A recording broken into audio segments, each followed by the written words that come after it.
What's up, foodie fam, and welcome back to What the Fuck, aka What the Fuck Am I Supposed to Do with That? This is a foodie podcast, a podcast all about taking random shit in your house and figuring out what the fuck you can do with that.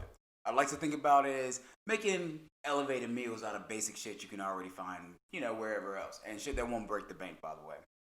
This week, we're going to be talking about a topic that's near and dear to my heart that I started out with many years ago and that a lot of people probably have done as well, and that is meal prepping. Yeah, big dramatic fucking build up for nothing, right? Anyway, that's what we're going to be talking about this week is meal prepping.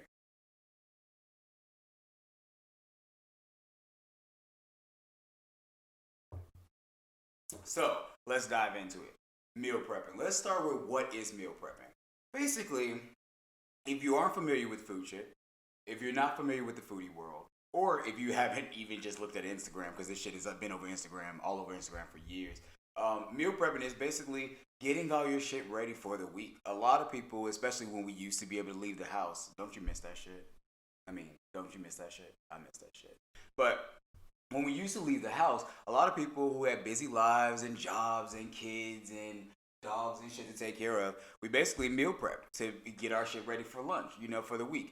Number one, it saved us a lot of money and time throughout the week because a lot of people, if you're like me, a lot of you probably, don't like wasting a lot of time trying to prep this shit, or cook every day or, like I said, you have kids and dogs and friends and families and boyfriends and girlfriends and shit to do. So essentially you don't have time, and this became a huge thing. This became an amazing kind of trend, as if it wasn't like already been happening. Like literally, do you not remember leftovers? The shit that our mom, we would eat that shit because our mom made it. It's in the fridge. We eat that shit throughout the week, whatever was left over. This is essentially it, except you're prepping it ahead of time. You're creating your meal and planning it out. There's forethought, and this can actually be a pretty great thing. But it is super simple and super easy to do. But I wanted to talk about meal prepping specifically because we're about to head into those holiday months. Well, we're in the holiday month season now, but we're about to head into those holiday meals with family and friends where we basically are going to be just having a shit ton of food that we can take with us wherever we want to go. And just basically, for to continue to eat on and on. So I wanted to talk about the meal prepping situation because one, hopefully this will give you some ideas to actually like go ahead and think about like, hey, I can repurpose some of this food that I'm gonna have for this, but also, hey, I can actually, think about how I want to get prepared for this leading up to it. If you're like me, you probably have a grandma or an aunt or a mom. My mom does specifically that starts cooking. I mean, like at least 32 hours or some shit like that. 34 to 24 to 72 hours before the holiday to get stuff ready. Think of it like that. Think of meal prepping in the sense of like, you know what, on Sunday, I'm going to bang this shit out. I'm going to get all my little fancy little boxes from Amazon for $10 that look like they came from the restaurant. And then I'm going to lay out all my shit, and then I'm going to post a pic on the gram to see how like I'm doing responsible things with my life. That's essentially what meal prepping is. But segueing from there, I do want to talk about why it's so popular.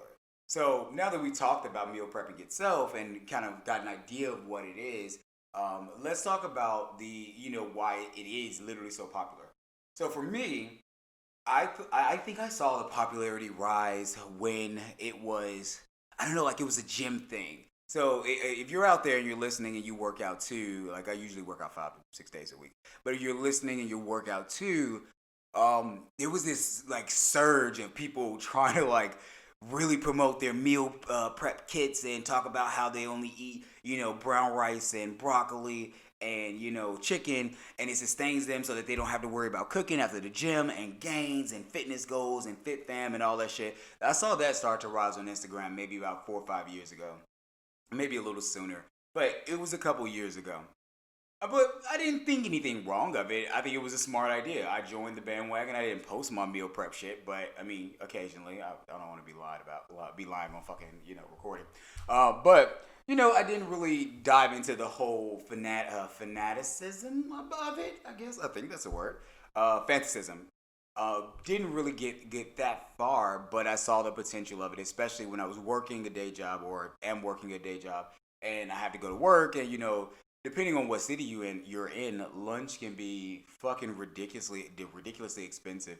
So meal prepping helped me save a lot of money, and I think that was another appeal as well. So let's talk about the two prong approach there, which was one, it became popular because it was an easy way to sustain yourself and provide sustenance for those who were super healthy and super into fitness and things like that. Specifically because you can make it ahead, heat it up, and eat it when you needed your protein or carbs or whatever it was, and then it also had a little green approach to it in the sense that you didn't really have to worry about who made it, what chemicals were in it, because you did it yourself.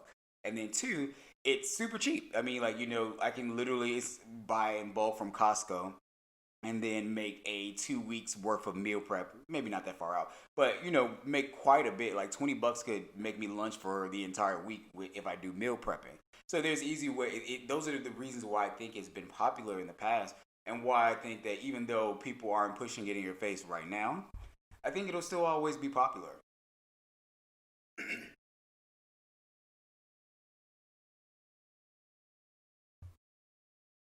Now, moving on from that, from the popularity of it, let's talk about services, because there's a lot of different ways that this branched out. It wasn't just people, or at least what I witnessed. It wasn't people, or there aren't just people who are, fitness experts or just people who are just trying to save a buck. There's services that did it. I think one is called Trifecta, another one like Green Chef. Um, they specifically, talk to people about, say, hey, you don't like to cook. That's not what we're about here. But you don't like to cook. So hey, look, why don't you pay like $30 or $50 or $80? I don't know how much it is. I'm just making it up. So why don't you pay this certain amount of dollars, and then we'll just do that shit for you. And I think that's super appealing as well too, to a lot of people who do want to eat healthy and know where their food is coming from, but don't have the time to. I don't think there's anything wrong with that at all. Let me just be clear.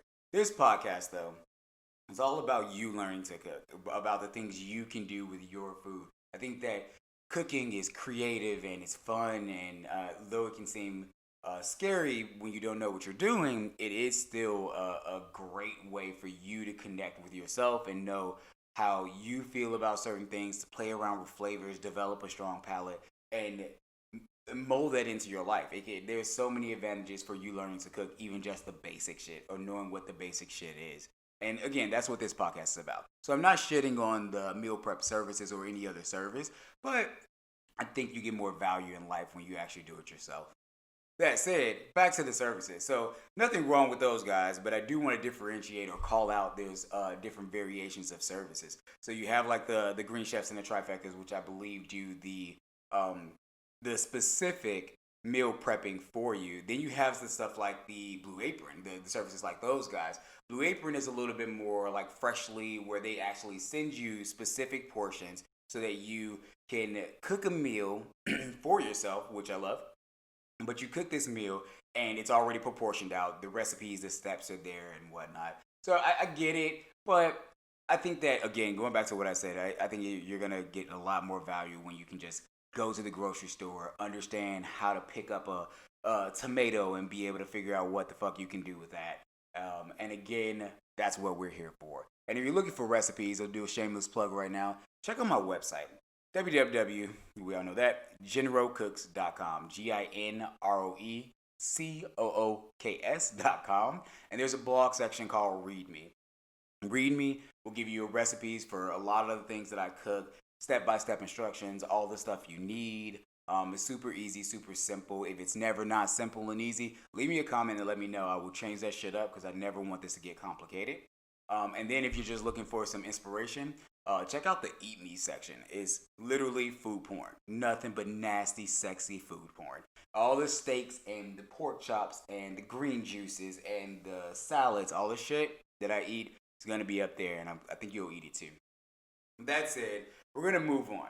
We're going to segue away from just the services and talk about the value of meal prepping, and then also literally what it's like doing that during the time of Corona.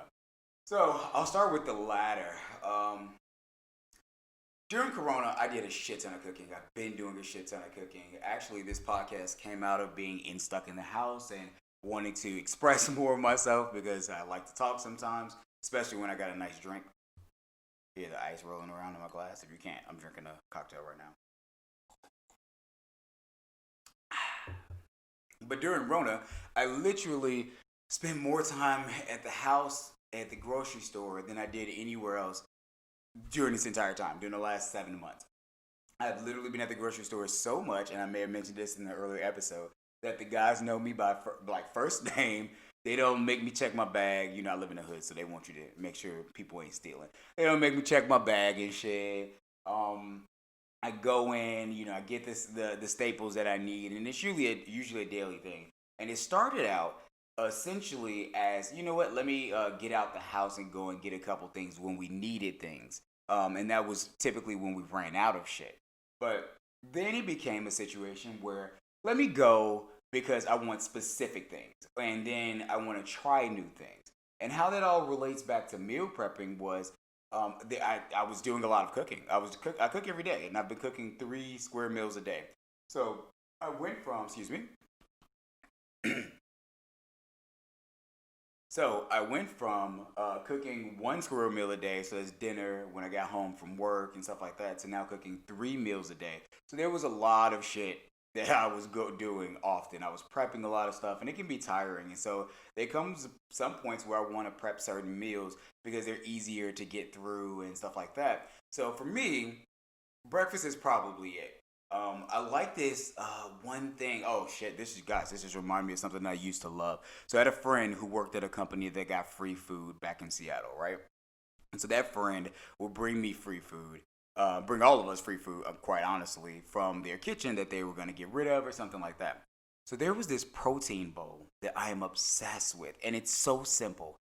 Obsessed with this simple ass bowl that I used to get until I really started to recreate it. That's how my breakfasts are meal prepped most of the time.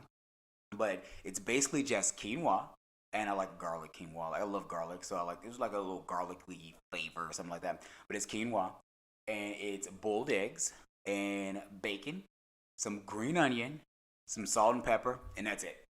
That's it. And I swear to God, it is so filling. It is so good and so tasty that I would eat like multiple of them because they were in these little small packs. I'm skinny. I'm slim thick, but I ain't skinny. I want food.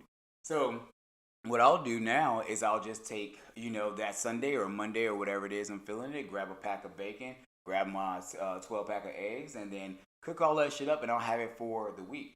The good thing about that is still maintaining a day job where I'm actually have to do shit at 9 a.m. in the morning.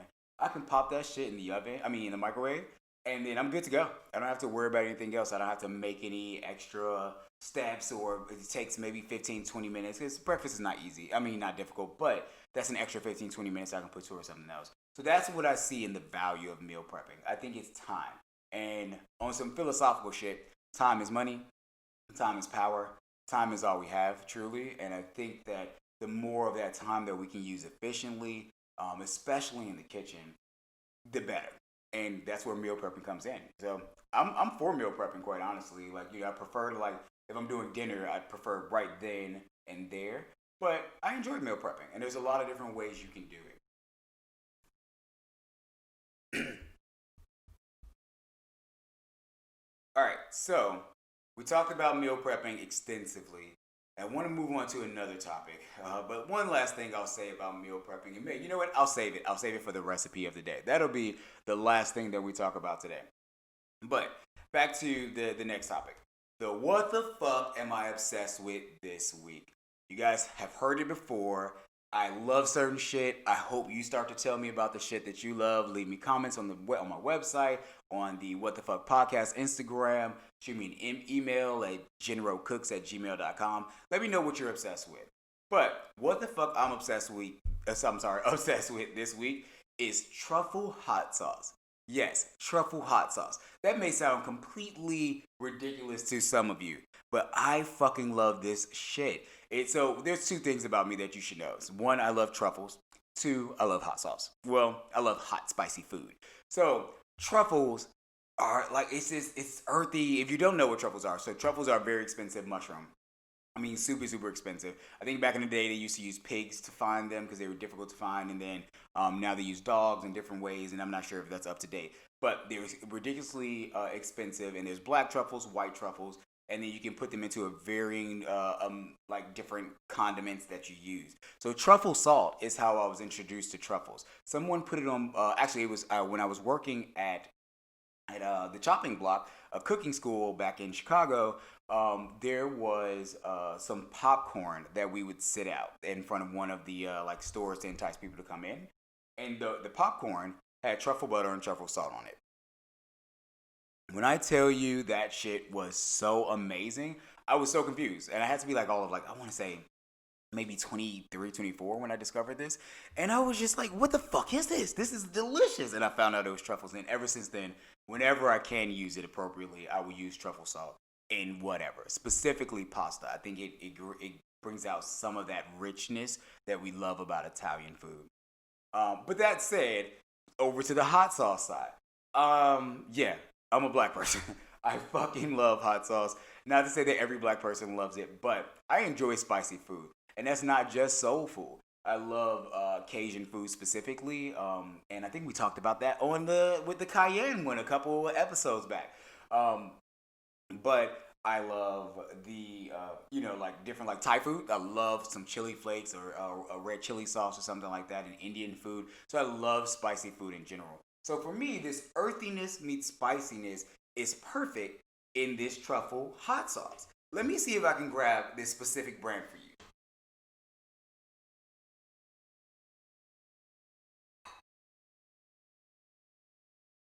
Yes, people, some of this shit is real time. I just went to my fridge to grab the, the brand for you. This is hotter sauce. It's called Truff. Truff.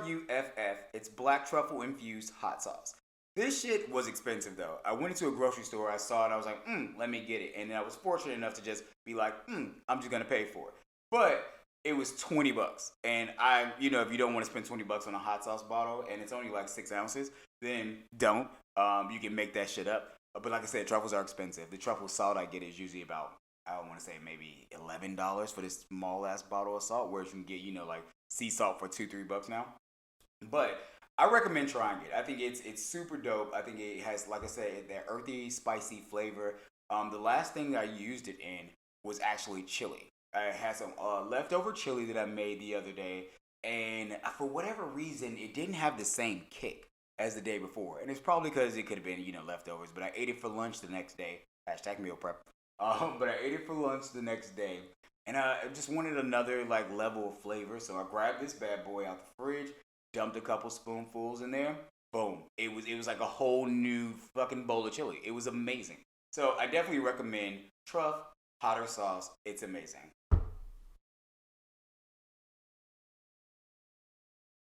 All right. We're almost at the end, guys.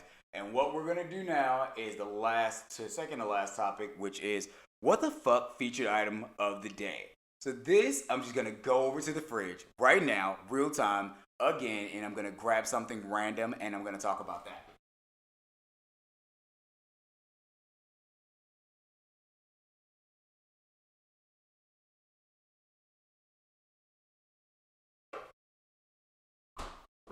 The first thing I grabbed was Bailey's. That's what was in my fridge, guys. So I didn't buy this. Actually, Babe bought this because he loves Bailey's. And we got it for the coffee. Now, I think I was obsessed with coffee on the episode or actually, that's coming up soon. There's going to be an episode where we're talking about my obsession with coffee for the week. But Bailey's, I do genuinely enjoy. I think it's nice and sweet. It's great for those of us who are functioning alcoholics and want to have a drink in the morning on a Saturday when you ain't got shit to do, or you just want to have a little extra pep in your step. But for those of you who are not familiar, Bailey's, the original Irish cream, is a liqueur kind of cream that people put into their coffees. And it's specifically like a creamer slash alcohol. And I think it's like, I don't even know, it's like 17, oh shit, that's more than I thought. It's 17% alcohol volume. Beers, for reference, beers are usually only about 5%. But yeah, so it's Bailey's, a little dab in that, you get your coffee off to the right start. Fun fact or a little story, about this is my first foyer with Bailey's was actually in high school. I didn't know what it was, and I actually didn't drink until I was older, like around maybe 20. I think it was after 21, around 2021. But I knew some kids at high school that would actually, yeah, they would literally put Baileys in their coffees, and I had no idea. I was so oblivious. And I went to a high school in a suburb, and not like a white high school or something. Nothing wrong with white high schools, but it was actually a predominantly black high school, but a little hoity-toity, I guess you can say, in some aspects. And yeah, I remember going to school and a couple of my friends like, yeah, put some Baileys in my coffee, and wondering why they didn't give a fuck about French class, but now it makes sense. But yeah, that's a little fun fact about Baileys. All right, guys, we're wrapping it up. Thank you again for listening. Let's talk about the last piece of the day, which I promised a little earlier in this segment, which is going to be the recipe of the day. And we're going to talk about something you can do for meal prepping. For those of you out there who want to do meal prepping and take some interest in this, I mean, there's a shit ton of like fucking things you can do on Instagram. Just search meal prepping or shoot me an email again at ginrocooks@gmail.com. I'll send you some shit. I'll gladly send you guys recipes. And put some meal prepping shit up on my site if you want. But an easy way to do meal prepping, an affordable way to do meal prepping that doesn't, that's not boring is the key, for me at least, is, there's a number of ways to do it, but I would go to the store, literally go to your grocery store, buy like maybe a 4 or 5 pack of chicken thighs. If you don't like chicken thighs, chicken breasts work well. I personally like chicken thighs. They're cheaper. I think there's more flavor because the meat is a little bit darker and denser. But go ahead and get you whatever you want, some chicken thighs, or whether it's steak or whatever. But I'll start with chicken thighs. We're going to get some brown rice. I know people don't like the taste of it, but it's pretty good for you. It's less sugar. I mean, if we're talking meal prepping and we want to be healthy, let's just go with the brown rice, right? So what I do, though, I switch up my veggies. That's the first thing we do can make this actually, palatable throughout the week. So maybe instead of just all broccoli, we'll do maybe one has broccoli, the other has like corn and beans, and then the other one has a little bit of the brown rice, but maybe some asparagus. And then maybe the last one has a tomato-based thing. So maybe like chopped tomatoes, cucumbers, like feta, like and olives, make it a little bit Greek. And then those vegetables dictate the seasonings. So when I'm cooking the chicken thighs, I could pop all of them in the oven, but each of them have different seasonings. So the one that's going to be for the Greek, we're using dill and salt and pepper and thyme and rosemary. For the one that has the beans and maybe even the tomatoes, we're looking at Cajun and also Spanish flavor. So maybe some cumin and paprika, things like that, some oregano, and then maybe just a general one like just like salt and pepper, garlic. That's pretty straightforward. And I think that's only 4, but we can make 5 and do another one that's a little bit more Italian infused and add in pasta. So basically, that's an easy way for you to start this out. Just mix up your vegetables, play around with ideas, play around with seasonings and flavors, and I think you'll have a great way to meal prep a great set of meal prep meals without being bored through the week.